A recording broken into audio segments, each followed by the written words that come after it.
Welcome to this lecture series on sequence and series. तो जो भी थ्योरी हमें डिस्कस करनी थी हम कर चुके हैं, कुछ नया अब नहीं बताना है। आज के लेक्चर में हम कुछ मिसलेनियस प्रॉब्लम्स डिस्कस करेंगे। मेरी दृष्टि में कुछ उनमें से मैथमेटिकली सिग्निफिकेंट हैं, कुछ नहीं हैं।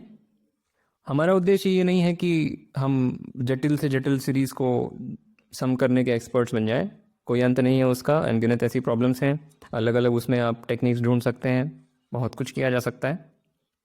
पर अभी तक जो हमने चर्चा करी, मेरे ख्याल से एक अच्छी लेक्चर सीरीज तैयार हो गई है और एग्ज़ाम पॉइंट ऑफ व्यू से भी इट इज़ कंप्लीट। ठीक है, तो लेट्स प्रोसीड। तो पहली प्रॉब्लम, ज़रूर इस पर विचार करें। ऐसी प्रॉब्लम हम देख भी चुके हैं। ये एक अजीब सा सम लिखा हुआ है और उसकी फ्लोर वैल्यू बतानी है। So this is the greatest integer function of S. ठीक है, ऑल राइट। तो ना ये AP है, ना GP है, ना HP है, उनमें से कुछ भी नहीं है। ना इसमें पार्शियल फ्रैक्शंस मुझे समझ में आ रहा है। पर अगर आपको याद हो, ऐसा एक सवाल पहले देखा था जिसमें गाउजियन ट्रिक यूज़ करके हो जाता है, तो हम इसे गाउजियन ट्रिक यूज़ करके ही करेंगे। तो अगर हम इसे an बोल दें, जो nth इसमें टर्म है, an इज दिस फ्रैक्शन, और इसको हम ऐसे लिख देंगे, क्योंकि क्यों अलग अलग एक्सपोनेंट्स यूज़ करें, 25 और 5 क्यों अलग अलग यूज़ करें, इसको ऐसे लिखना ज़्यादा अच्छा है। ठीक है, और गाउजियन ट्रिक में हम करते क्या है, सबसे पहले हमें पूछा क्या गया है, ये सम, और इसको उल्टा करके अगर लिखें तो यहाँ पे आएगा 96, नहीं 97, 98 एंड 99। और देखते हैं क्या हम ये सब जोड़ पा रहे हैं कॉलम वाइज। तो उसके लिए यहाँ पे मैंने कैलकुलेशन करी हुई है कि an plus a 100 minus n, अगर n को 99 रखेंगे तो 100 माइनस n इज़ 1, तो वो इन दोनों को जोड़ा जा रहा है। अगर n को 98 रखेंगे तो this is a98 plus a2 which is the second last thing. तो ये कॉलम वाइज सम है, बेसिकली ये एक कॉलम का nth कॉलम का सम है, और वो कैलकुलेट करेंगे, very simple calculation, it turns out to be 1। तो इन दोनों का सम भी 1 है, इन दोनों का भी 1 है, डॉट डॉट डॉट, इनका 1, इनका 1, सबका 1 है। टोटल 99 कॉलम्स हैं, तो जो टोटल सम आ जाएगा वो हो जाएगा 1 इंटू 99। पर ये दो बार जुड़ गया, हमें तो केवल इतना ही जोड़ना था। ये पूरी चीज़ जोड़ने पे क्या हुआ कि इसका 2 गुना मिल गया। So the real answer is this number 99/2, और इसका greatest integer function I think 45 आ जाएगा, वो जो भी है। ठीक है, so this is one problem. ठीक है, अगली प्रॉब्लम, हमें हर एक पॉजिटिव रियल नंबर मान लेते हैं, हर एक पॉजिटिव रियल नंबर के लिए, सो यहाँ पे लिख देता हूँ फॉर आवर पॉजिटिव, हर एक पॉजिटिव रियल नंबर के लिए ये कोई विचित्र सी चीज़ लिखी हुई है। ठीक है, तो ये एक नंबर है, मान लेते हैं एक नंबर है, क्योंकि ये स्पष्ट नहीं है कि वाकई में एक नंबर है, और उसकी डिटेल्स में हम जा भी नहीं सकते हाई स्कूल लेवल पे। हम मान के चल रहे हैं ये सचमुच में एक रियल नंबर है। ठीक है, फिर ये 4 ऑप्शन दिए हैं कि S2 क्या होगा, या other S2, S6, S12, S20 क्या ये AP है, एट्सेट्रा एट्सेट्रा। मूलतः प्रश्न यही है कि इसको R के टर्म्स में एक्सप्रेस करें in a close form way, not in this strange way. ठीक है, so here is a solution. तो SR ये भयानक सी चीज़ है,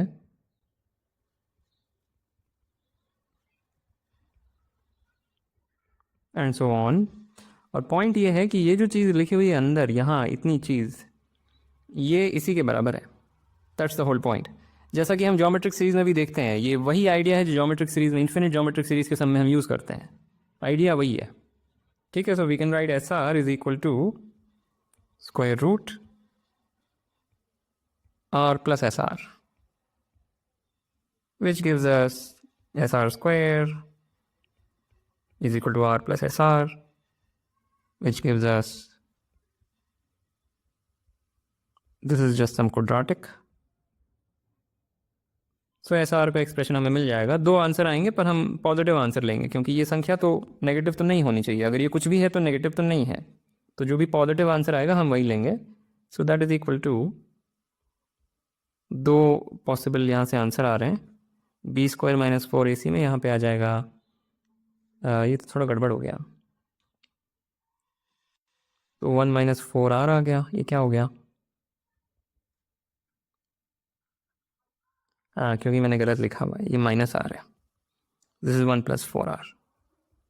ठीक है, so this is divided by 2, right. तो for the positive sign we will have S R is equal to 1 plus 4r/2। तो हमें आंसर मिल गया, एस आर का एक्सप्रेशन आ गया। और फिर अब चेक कर सकते हैं एक एक करके सारे options. We know the exact value of everything, that's it. So idea was कि just recognize this recursion sort of a thing, कि ये जो चीज़ है वो यही चीज़ है, जैसा कि इन्फिनिट जीपी पे भी हम करते हैं। जब हमारे पास होता है 1 plus x square plus x cube and so on, उसको हम लिख सकते हैं 1 प्लस एक्स, फिर ब्रैकेट में वही चीज़ जो शुरू में थी। तो ये जो सम है और ये जो सम है सेम है, और इससे ही हम इन्फिनिट जीपी निकाल सकते हैं। वहाँ पे कंडीशन होती है mod x लेस देन 1, तो there is some discussion to be had. ऐसा नहीं है कि जस्ट बिकॉज एल्जेब्राइकली फिट हो रहा है तो हम बस कुछ भी बता देंगे। वो डिस्कशन हम यहाँ कर नहीं सकते, क्योंकि हमें फिर रियल नंबर्स की परिभाषा बहुत स्पष्ट रूप से पता होनी चाहिए, जो हाई स्कूल लेवल पे हम नहीं जा सकते जहाँ पे। ठीक है, so what ever, this is something, ये एक बड़ा अच्छा प्रॉब्लम है। बाकी सारे जो प्रॉब्लम है आज के लेक्चर में, मेरे ख्याल से मुझे उनमें इतना इंटरेस्ट नहीं है। मुझे ये वाली अच्छी लगती है। Mathematically there is something very interesting here. तो हमारे पास के रादर एन कोई पॉजिटिव इंटीजर है और उसके सारे पॉजिटिव डिवाइजर्स ले लिए गए।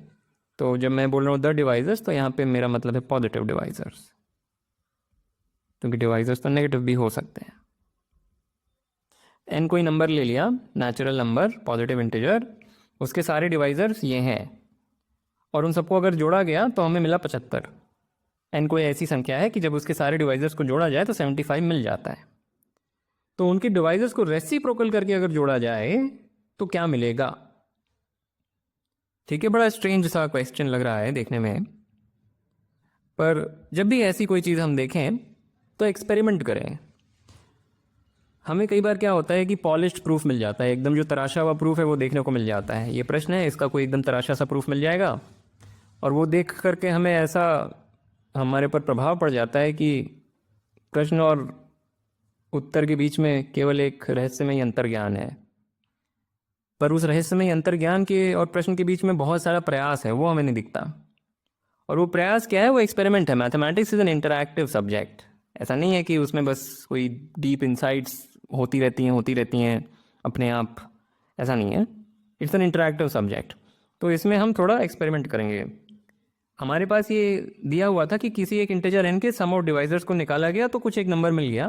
हम इसी चीज़ को थोड़ा सा समझने की कोशिश करते हैं कि sum of divisors of some given number और उसके रेसिप्रोकल्स या रेसिप्रोकल्स ऑफ डिवाइजर्स का सम, इनमें क्या हम देख पा रहे हैं, क्या कोई पैटर्न ऑब्जर्व कर पा रहे हैं, पहले वो देखते हैं। तो उसके लिए एक टेबल बनाते हैं। एक टेबल यहाँ पे मैंने बनाने की कोशिश करी है। This is the sum of divisors of n, तो उसको मैं शॉर्ट में ऐसे लिख दूंगा, this is equal to the sum of divisors of, पता नहीं अब जगह थोड़ी कम पड़ गई, पर this is the sum of divisors of n, sum of positive divisors of n. ठीक है, और f n is the sum of the reciprocals of the positive divisors of N.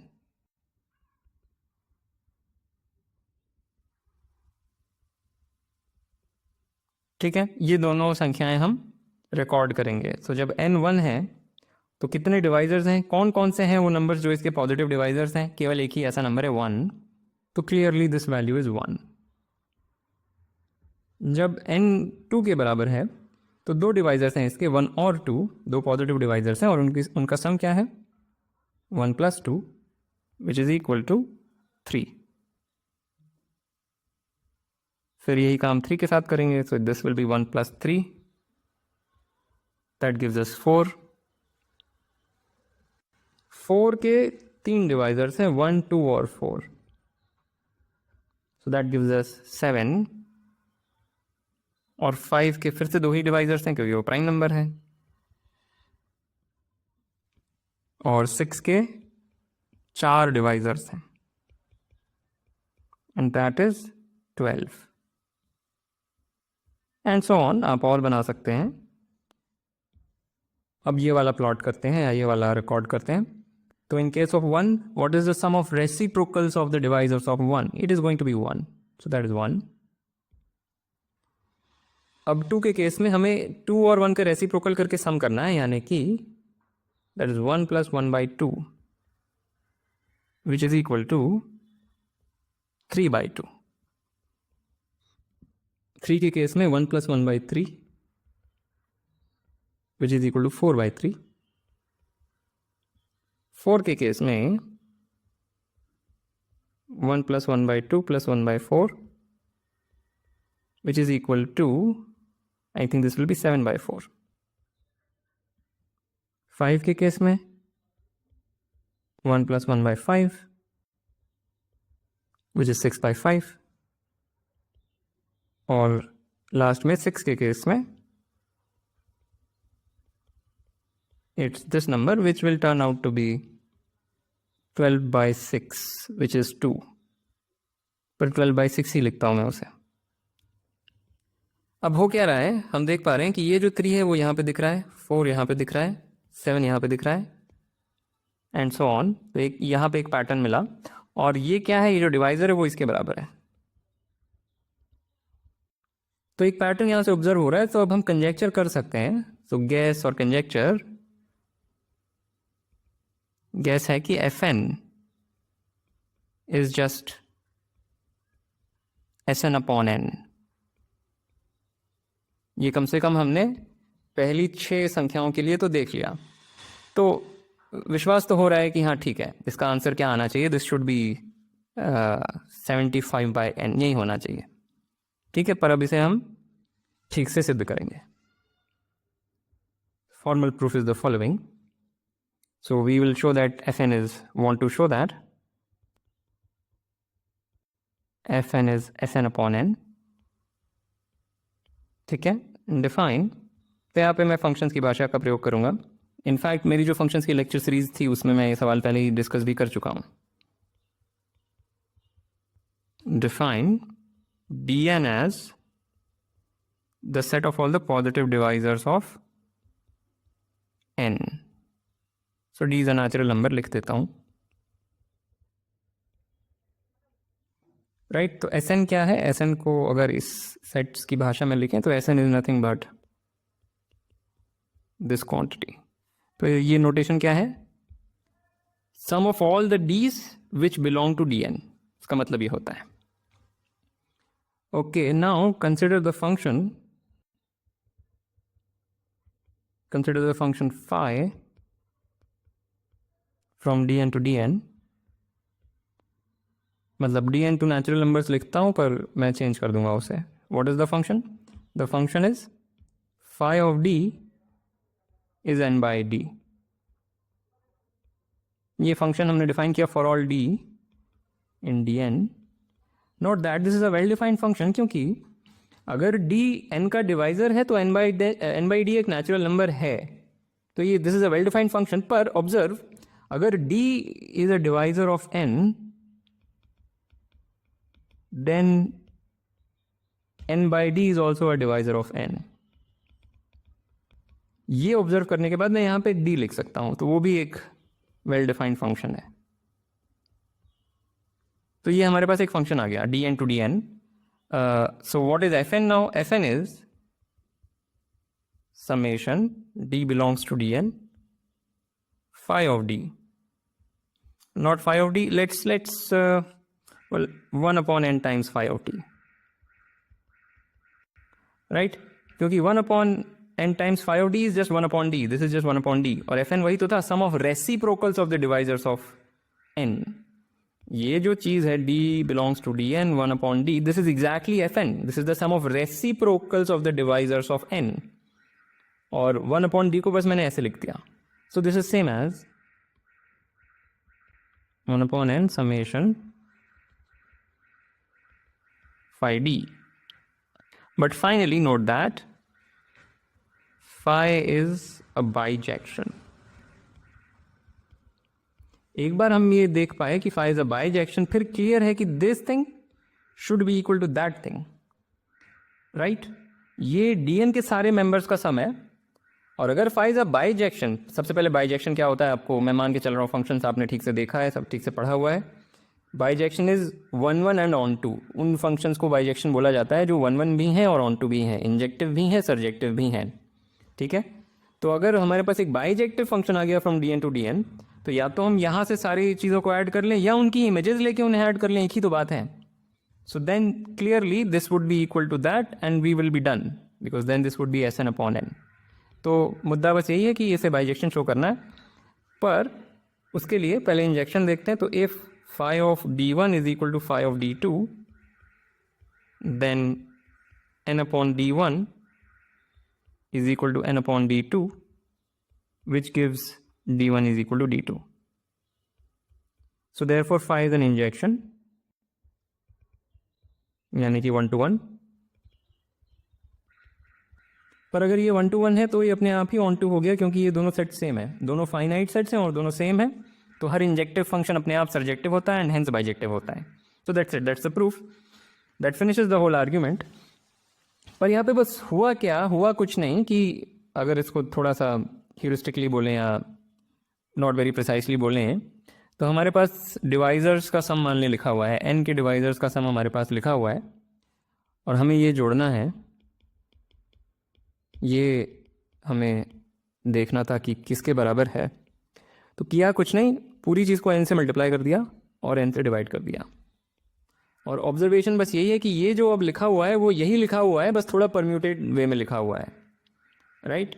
n upon x1 भी एक divisor है n का, ये भी एक डिवाइजर है, ये भी एक डिवाइजर है, और सारे डिवाइजर्स ऐसे ही दिखते हैं। Every divisor of n is of the form of n upon d for some divisor of n। सुनने में थोड़ा अजीब सा स्टेटमेंट लग रहा होगा, पर ये ट्रू स्टेटमेंट, और वही चीज़ हम कह रहे हैं कि phi is a bijection, that is exactly the same statement, ठीक है। सो इस पर विचार कर लें। अगर ऐसा लग रहा है कि ये बहुत ही बेबूझ सा कोई प्रूफ है, तो नहीं है, एकदम ही सरल प्रूफ है ये। n की कोई वैल्यू रख करके देखें phi एग्जैक्टली है क्या।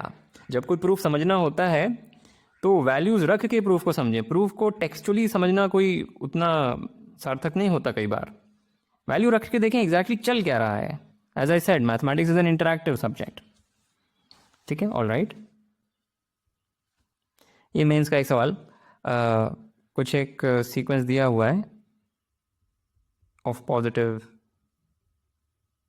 सॉरी एक सीक्वेंस है such that a1 is 1 a2 is 2, और फिर एक अजीब सी रिलेशनशिप दी है an+2 और an+1 और an में। ये कोई रिकरेंस रिलेशन, मतलब ये एक रिकरेंस रिलेशन है, पर ये लीनियर रिकरेंस रिलेशन नहीं है। तो जो जनरेटिंग फंक्शन वाली टेक्निक थी वो लीनियर रिकरेंस रिलेशंस में चलती है, ऐसे रिकरेंस रिलेशंस में नहीं चलेगी। आप प्रयास कर सकते हैं, आपको दिख जाएगा कि नहीं चलेगी। फिर ये क्या है, हाँ फिर ये पूछा गया है, ये अजीब सी चीज़, ठीक है। अरे जाओ भाई, ये क्यों यहाँ पे ये आके बैठ गया है, बस अब इनका क्या करें। हाँ, तो ज़रूर इस पे रुक करके विचार करें। So the whole point is the following. ये थोड़ा सा ट्रिकरी है सवाल में, सवाल बनाने वाले ने ये जानबूझ के ऐसे ही दिया हुआ है। तो ये जो कंडीशन लिखी है इसको हम ऐसे लिखेंगे, बोथ साइड an+1 से मल्टीप्लाई करेंगे, ठीक है, that is very clear, but this can be written as that way. और अब ये जो चीज़ है ये एक टेलीस्कोपिक सम है। क्यों? क्योंकि अगर n की वैल्यूज रखते जाएं तो क्या मिलेगा हमें, मिलेगा, मान लें n की वैल्यू 1 से स्टार्ट करें, हाँ 1 से स्टार्ट करते हैं, तो we get a3 times a2 minus a2 times a1, ये 2 के बराबर है।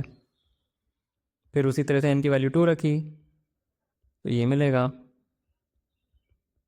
n की वैल्यू 3 रखी,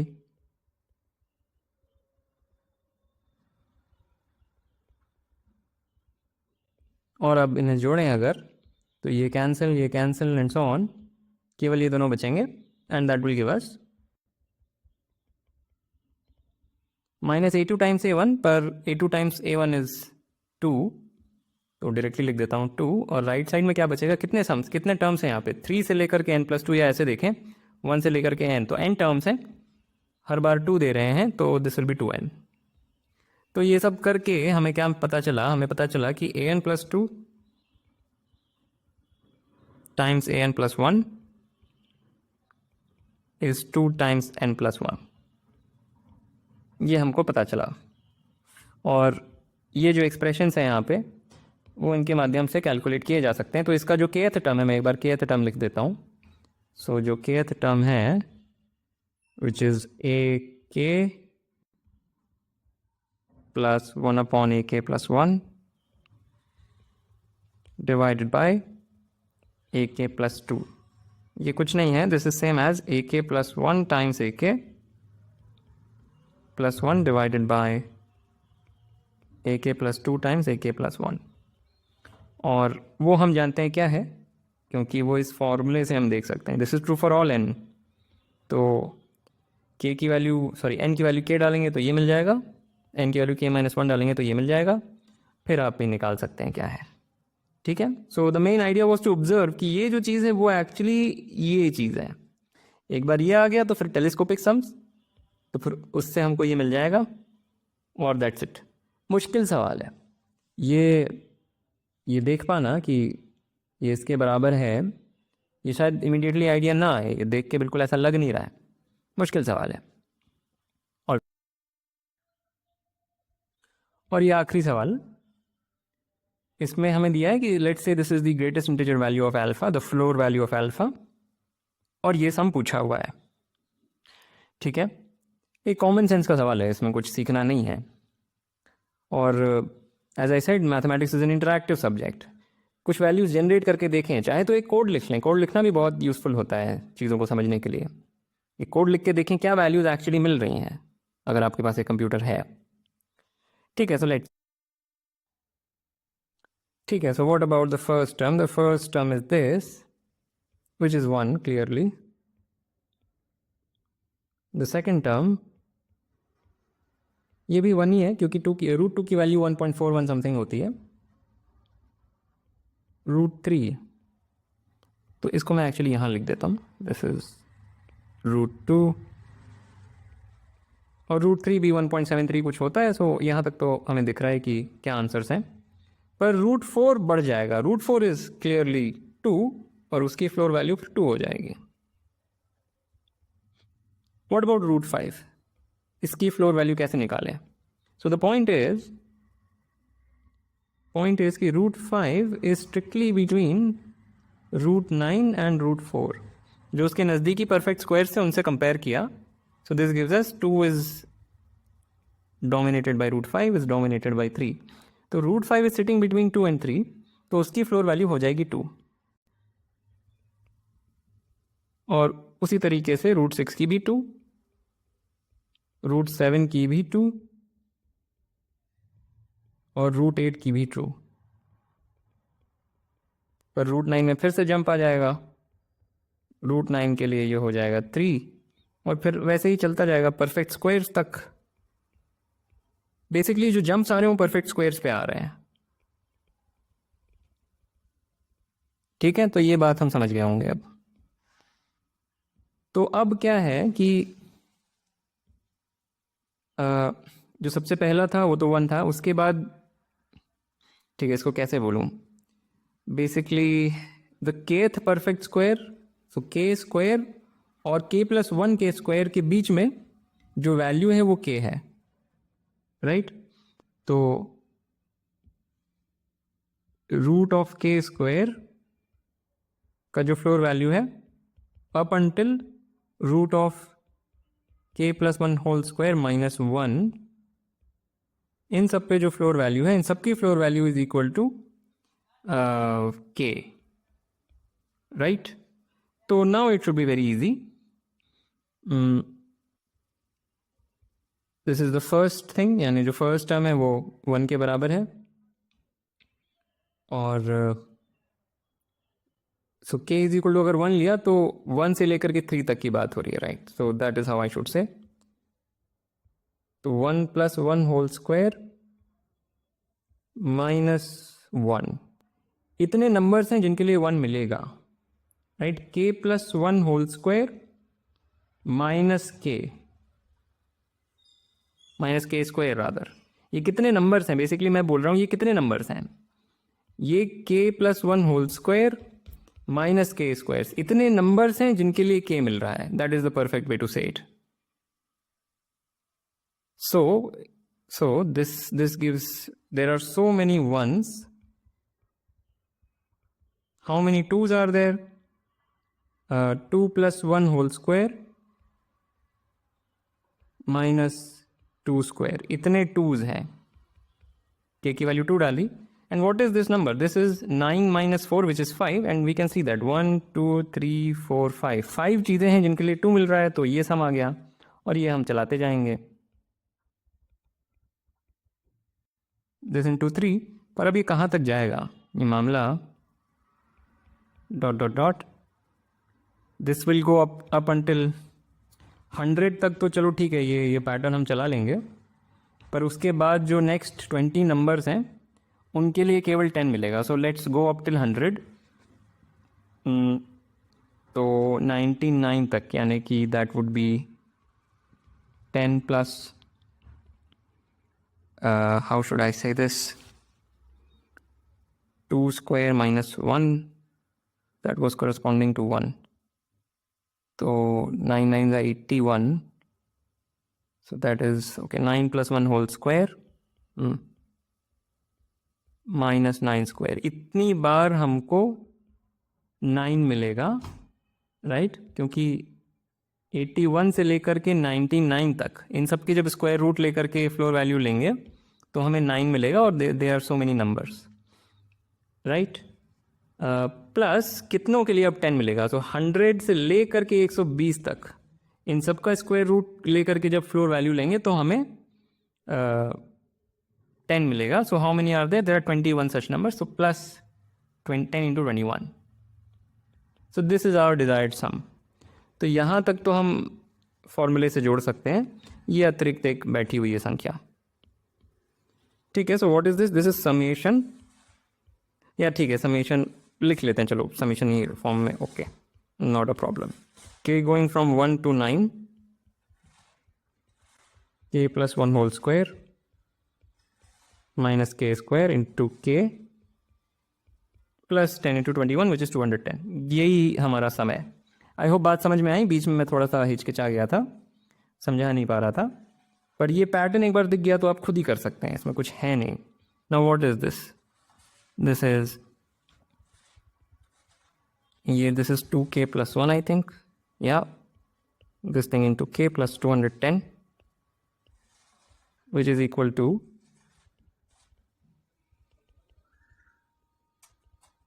और ये सब आपके फॉर्मूले आपको पता है, राइट? ये सब हो जाएगा. सो that's it. That's how you can do it. अच्छा प्रॉब्लम है. Okay, so with that I want to end this lecture. As usual, like, comment, share, subscribe, and I will see you next time. Or maybe there is no next time for this lecture series. In some other lecture series maybe.